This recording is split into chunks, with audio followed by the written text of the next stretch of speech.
Every AC repairman hopes you never hear about the $0 bottle trick. It's just 2 frozen bottles, some salt water, and a fan you've probably already got in the garage. I ran it myself and watched the room drop 8.5 degrees on the thermometer, something a regular ice cube couldn't touch, because salt water freezes colder, and that's the whole secret. I'll show you the exact build, the reason it works, and the honest limits, so you know exactly what you're getting. A fan by itself doesn't cool a room. It just grabs the same hot air that's already sitting there and pushes it around, so it feels like something's happening, but the thermometer on the wall never actually moves. You can point it at your face all night and you'll still wake up sticky, because moving hot air is still hot air. Here's what most guys never bother to fix. A fan needs something cold in its path before it can do the one job people expect it to do, which is actually pull the temperature down. That gap is exactly what separates a fan that just stirs the air from one that acts like a poor man's air conditioner. And the fix for that gap costs nothing if you know where to look. 2 plastic bottles filled with salt water instead of plain water, with a scrap of cotton packed inside, do the job a bare fan never could, because freezing them solid and setting them in front of moving air lets that air pick up real cold instead of just pushing hot air in circles. It really is that simple. I'm going to show you every step of it, in the order I did it, so you're not guessing at any part of this. This isn't some new gadget that showed up on a shopping app last summer. People have been chasing relief from the heat without central air for as long as fans have existed, especially in older houses that were never built with air conditioning in mind. The instinct to put something cold in front of moving air is older than most of the life hack channels claiming to have invented it. What's changed is that more people are actually testing it, filming it, and comparing notes on what makes it work better. Tweaking small stuff like salt water instead of plain water, cotton instead of nothing, and a tray to catch the mess instead of a puddle on the floor. Those are small tweaks, yet they're the difference between a trick that fizzles out in 20 minutes and one that actually gets you through a hot night. A trick like this earns trust or it doesn't. I don't hand mine out for free, and here's why I trust a beat-up old trick like this more than most of what gets sold to you as a real cooling solution. I've spent over 40 years doing whatever work paid: mechanic work, roofing, framing, plumbing, drywall, paint, decks, all of it. I didn't plan any of that out. Where I grew up outside Youngstown, Ohio, you took the job that paid that month, and you learned it cold, because nobody was lining up to teach you twice. Half the houses I worked in had no central air, and ours didn't either. My dad never bought a tool if there was any way to make do with what was already sitting in the garage, and that rubbed off on me early. So when people act like putting something cold in front of a fan is some brand new discovery, I've got to laugh a little, because guys like my dad were doing versions of this with a wet rag and an ice tray long before anybody filmed it for a phone. An uncle of mine gave me my first real job at 16, sweeping floors in his garage, and everything after that came from watching and doing, not from a classroom. Nobody handed me a manual for any of the trades I picked up. You figured out what worked because you had to, and you kept the version that actually held up over the next one that just sounded clever. That's the core of everything I teach. Check what you've already got before you go spend money on something new, and figure out what's actually missing before you convince yourself you need an expensive fix. A fan that only moves hot air isn't broken. It's just missing the one ingredient that makes it work the way you want it to. I'm not going to stand here and tell you a couple of frozen bottles beats a real air conditioner, because it doesn't, and I'll get into exactly where the limits are later in this video.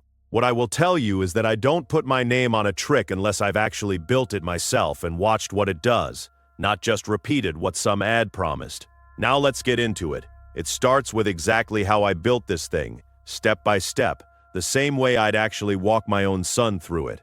Here's exactly what goes into this, and there's no mystery ingredient hiding at the bottom of the list. You need 2 empty plastic bottles, the kind you've already got rinsed out under the sink, table salt, and water straight from the tap. Add a scrap of cotton. An old t-shirt works. A cotton ball works. It doesn't matter which as long as it's cotton and not something synthetic. You'll also need the fan you already own. Box fan or stand fan, either one gets the job done. Start with the water. Fill each bottle about 3/4 of the way, not all the way to the top. Water expands as it freezes, so if you cap that bottle off completely full, you're setting yourself up for a cracked bottle, or worse, a burst one sitting in your freezer with shards of plastic mixed into the ice. Leave that 1/4 of the bottle empty, and you don't have to think about it again. Next comes the salt. Dump a good amount into the water, Screw the cap on and shake it hard until it's fully dissolved instead of settling at the bottom. You want that salt spread evenly through the whole bottle because uneven salt means uneven freezing, and uneven freezing means this trick doesn't work as well as it should. This is the step guys rush through, and it's the one that actually matters most. Now pack in the cotton. Open the cap back up and push a piece of cotton down into the water before it goes into the freezer. The cotton isn't there to make the water colder. It's there to slow down how fast the ice melts once that bottle comes back out into a warm room. So you're not swapping bottles out every 20 minutes just to keep the effect going. Screw the cap back on tight after that. Set both bottles upright in your freezer and leave them alone until they're frozen solid all the way through. Depending on your freezer, that's usually overnight. Though a strong one gets there faster. Don't rush this part by pulling them early, because a bottle that's only frozen halfway won't hold the cold nearly as long once it's sitting in front of the fan. Once they're solid, here's where the whole thing comes together. Set a tray or a shallow dish down in front of your fan first, because as that ice melts, it's going to sweat condensation, and you don't want that running across your floor or your table. Stand the frozen bottles up in that tray, right in the path of the fan's airflow, close enough that the air crosses over the bottle before it reaches you. Turn the fan on and angle it so the air passes over both bottles on its way out into the room. That's the entire setup. Real time on this, once you've already got your ingredients out, is about 5 minutes of actual hands-on work. And if the bottles, the salt, and the fan were already sitting in your house, this costs you nothing. The reason it's 2 bottles instead of 1 comes down to surface area. More cold surface sitting in that airflow means more heat gets pulled out of the air passing by. Plain and simple. If your fan's a wide box fan, 2 bottles spaced out to cover more of that airflow work better than 1 bottle stuck in the middle with air slipping past it on both sides. If all you've got is a smaller desk fan, 1 bottle set dead center will still get the job done, just on a smaller scale. I know some of you are going to want to get fancy with this, cutting holes in the bottles, wiring them straight to the fan grill, building some kind of box around the whole setup. That's fine if you want to go down that road. It can even push more air directly across the ice. But the simple version, bottles in a tray, fan aimed across them, is enough to feel a real difference in a small room. And it's the version I'd tell anybody to start with before they get creative. One more thing on safety before we move to why this actually works. Never use glass for this. I don't care if the bottle says it's freezer safe. Water pressure from freezing can crack glass just as easy as it can strain plastic. And a cracked glass bottle in your freezer is a mess you don't want to clean up. Stick with plastic, leave that headspace, and you won't have a problem. So that's the build, start to finish. Now let's get into the part most of these videos skip right over, which is why salt water actually does more than plain water in the first place. Plain water freezes at 32 degrees Fahrenheit, 0 on the Celsius scale, and that's true no matter whose freezer you're using. Salt water is different. Dissolve salt into water and you actually lower the temperature that water needs to hit before it turns solid. Your freezer doesn't care, it just keeps pulling heat out of that bottle until it's frozen. But because the salt water needed to get colder before it would freeze in the first place, what comes out the other end is a block of ice sitting at a lower temperature than a regular ice cube would be. Think of it like this. That frozen bottle isn't making cold out of nothing. It's storing cold, the same way a battery stores power. Your freezer loads it up overnight, and once you pull it out and set it in front of a fan, it starts giving that cold back slowly as the air passes over it and pulls heat out of the ice instead of the other way around. A colder starting point means the bottle can absorb more heat from the room before it climbs back up to where a plain cube would already have melted into a puddle. That's the whole reason salt water beats plain water for this job. It's not a bigger trick, it's just colder ammunition doing the same basic work, the same fan and the same setup, just starting from a lower temperature before the air ever touches it. Now here's where the cotton earns its spot. Ice melts because heat keeps hitting it from every direction. The air around it, the surface it's sitting on, even the plastic bottle itself. Pack cotton into that water before it freezes, and you're adding a layer that slows down how fast heat can reach the ice once it's out in a warm room. It's not doing anything exotic, it's just insulation. The same idea as wrapping a cooler in a towel to keep the ice inside from melting as fast in July. I'll be straight with you on this part. The freezing point drop from salt is basic, well-proven physics, the kind you'd find in any textbook on the subject. The cotton trick is something I do on my own build, based on the same insulation logic that's kept iceboxes and coolers working for longer than any of us have been alive. I haven't seen a lab test somebody ran specifically on cotton stuffed inside a frozen bottle, so I'm not going to hand you a number on exactly how many extra minutes it buys you. What I can tell you is the logic holds up. And it's the same reason a wet towel wrapped around a canteen keeps water cooler longer on a hot day. Put those two things together, salt water for a colder starting point and cotton to slow the melt, and you've got a bottle that pulls more heat out of the air for longer than a plain ice cube ever could, using ingredients you probably already had in the house before you watched this video. That's the theory. Here's exactly what happened when I ran this myself, with a thermometer going the whole time. I set up the tray in front of a box fan. The same setup I just described, both bottles frozen solid and standing up in the airflow.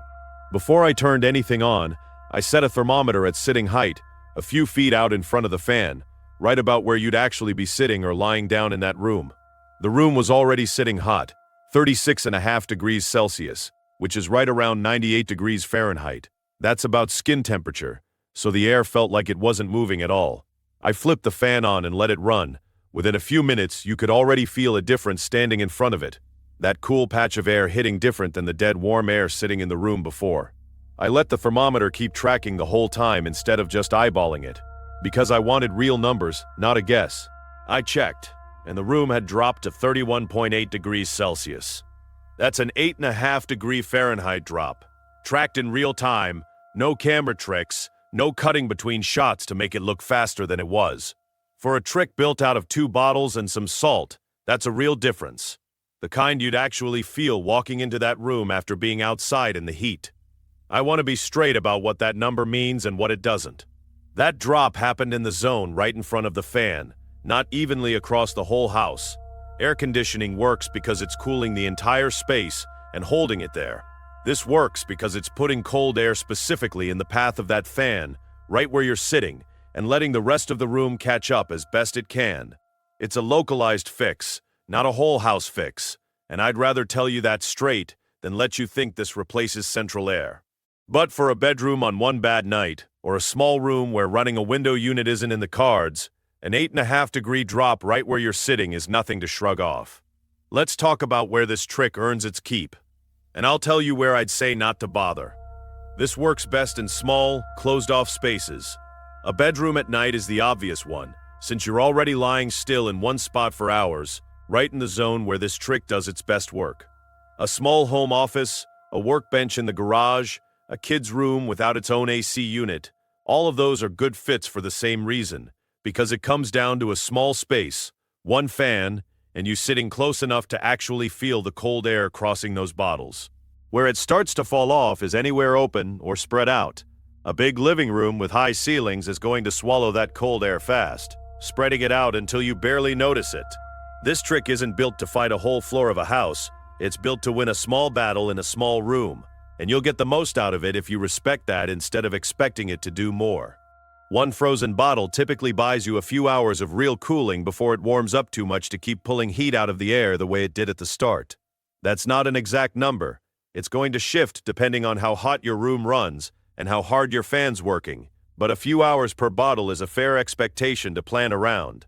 The move is to keep a second set frozen and ready in the freezer, so when the first pair starts losing steam, you swap them out and keep going instead of losing your cooling in the middle of the night. Some folks take this same idea into other rooms too, setting a bowl of ice water near a fan by the bed and tilting the airflow slightly so the cool air settles down where you're sleeping instead of blowing straight past you. It's the same principle in a different container. However you set it up, the rule stays the same. Small space, close range, fresh ice on rotation, and you'll get real use out of this. Now for the part I'm not going to sugarcoat. Here's everything this trick won't do, plus the real mistakes that could get you a cracked bottle or a soaked floor instead of a cooler room. Let's start with the honest limitation, because I'd rather lose a little bit of hype than sell you on something that disappoints you later. This is not air conditioning. It doesn't run on a compressor. It doesn't pull humidity out of the air the way a real AC unit does. And it's not going to cool a whole house no matter how many bottles you freeze. What it does is cool the air passing directly across those bottles in a zone close to the fan. Outside that zone, you're back to whatever the room was doing on its own. There's also a humidity piece worth knowing about. This trick works mostly by pulling heat straight into the ice as it melts, not by evaporating water into the air the way a swamp cooler does. Some guides suggest draping a damp cloth over the bottle for an extra boost, since a wet cloth in front of a fan adds a little evaporative cooling on top of what the ice is already doing. That can help if your air is dry. If you're already dealing with a sticky, humid night, Skip the wet cloth, because adding more moisture to air that's already heavy with it just makes the room feel stickier, not cooler. Now the mistakes that'll cause you real problems. First, don't overfill those bottles. I told you to leave a quarter of the bottle empty, and I meant it. Water expands close to 10% as it freezes, and a bottle packed all the way full doesn't have anywhere for that expansion to go except through the plastic. You'll hear it before you see it, a cracking or popping sound in the freezer, and then you'll open the door to shards of plastic mixed into your ice. Second, never use glass. It doesn't matter if the label says freezer safe. The pressure from expanding ice can crack or shatter glass just as fast as it can strain a weak spot in plastic, and cleaning frozen glass shards out of a freezer isn't how you want to spend your morning. Third, keep an eye on how many times you're refreezing the same bottles. Plastic weakens a little with every freeze and thaw cycle, so a bottle that held up fine the first few times can eventually crack on you later. If a bottle looks cloudy, warped, or stressed after a bunch of uses, retire it and grab a fresh one instead of pushing your luck.